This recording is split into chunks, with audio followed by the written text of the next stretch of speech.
In today's video, I'm going to teach you how to make exponents in Google Docs. By the end, you'll know the fastest ways to turn regular numbers into neat, professional-looking exponents using tools already built into Google Docs. Start by opening your document and typing the base and the number you want to appear as the exponent. For example, if you want to write x squared, type x followed by 2.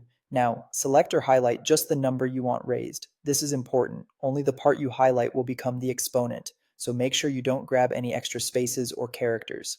With that number highlighted, go to the top menu and choose Format, then hover over Text. In the submenu that appears, click Superscript. As soon as you do, the highlighted number will lift slightly above the baseline and shrink in size. That's your exponent. You can keep typing afterward, and your text will automatically return to normal format. If you ever find your typing is still raised, just click somewhere else in the document or toggle superscript off, which I'll explain in a moment. Superscript is perfect for math expressions like 10 to the power of 3, variables like y to the fourth, scientific notation, and even things like footnote markers. The key is to type first, highlight the part you want, and then apply superscript so you're always in control of exactly what changes. If you prefer a quicker method, there's a handy shortcut. Highlight the number you want to raise, then press Control and the period key at the same time.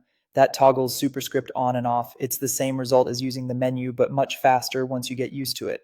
If the shortcut doesn't seem to work on your keyboard layout, check the Format, Text, Superscript menu item. The shortcut listed there is the one your document recognizes. A few tips to keep things smooth.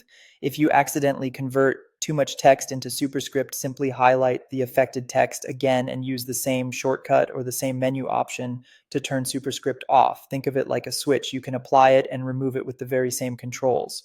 Also, for clean formatting, avoid adding spaces between the base and the exponent. Type them directly next to each other, then apply superscript to the exponent only. That's all you need.